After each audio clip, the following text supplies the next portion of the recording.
What up, people? Coach V, New Breed Boxing. Know yourself, know your opponent, never fear the outcome of 1,000 battles. Great advice. Sun Tzu, Art of War. Only problem is, most people tend to go straight to the ladder and they don't bother figuring out who they are, what their strengths and weaknesses are. And when you go into a situation not knowing that, just based off of your past accomplishments, something you overlooked will be shining like a beacon to your opponent, and it's going to be exploited, and I can guarantee you it'll be your downfall. So, to be honest with you, knowing yourself is way more important than knowing your opponent, especially if you plan on fighting on a high level of competition at some point. Because a real opponent is going to give nothing to you. Everything will have to be exploited through tactics and strategy. So with that being said, who are you? You got to sit down before you even think about stepping in the ring and have a conversation with yourself alone in the mirror, or however you want to do it. Just look at yourself and really ask yourself, who are you? You think you know who you are. You act a certain way. You do certain things. You have certain habits. But that's under your conditions. Who are you under somebody else's conditions? Who are you when you're in the ring against somebody who's better than you? Can you figure out how to adapt to the situation? If you don't know what your capabilities and limitations are, you're going to be, like I said, walking into a situation blindly. So with that being said, ask yourself these questions. How much punishment am I willing to take?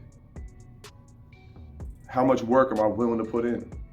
Am I willing to cut off all the people and the places and the things that distract me from my goal? I mean, if you look throughout history, all the most successful people, the people that have accomplished the most in their lifetime, they had to detach themselves from everything that was a distraction or a disturbance to them. I mean, all the people that you can look back in history, think about all the prophets and all the geniuses, what they do, they would seek solitude first. They would go, disappear from everyone and everything, detach themselves, and spend some time inwardly reflecting on who they are. Because again, you think you know who you are, but who you are under ideal circumstances, that's not the real you. Again, who you are when you get blasted in your face and you're dizzy and you feel the pressure coming and building and you feel the momentum of whatever the circumstances or the opponent that you're facing gaining strength on you, that's who you are. Are you gonna lay down or are you gonna outsmart them and come up with a new way to readjust and re-engage?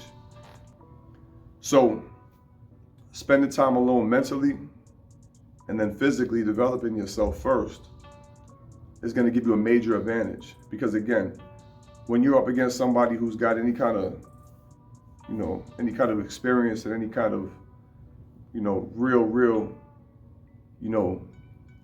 just obsession with winning, they're not gonna give you opportunities. You're gonna have to take them. And again, that's gonna all be based on what you can and can't do. So knowing what your limitations are and then setting that bar as high as physically possible. I mean, you're gonna peak out at some point. There's a ceiling to everything. But you gotta know what your limit is so that you know if you get to the point where you're about to hit the wall in a situation, before you get exposed, you gotta back out and come at them a different angle, flank them from another direction or something. So it's all about just being able to improvise while the game is in play. And again, some things you're just gonna have to learn through experience. But the biggest advantage you can give yourself is to know yourself. So again, remember, 1,000 battles, never fear the outcome. 1,000 victories. Know yourself first, and then learn how to study your enemy while the game is in play. Hope you found this video informative. If you did, like, subscribe, comment below. Go check out my Instagram, coach.v_. Till the next time, we out. Out.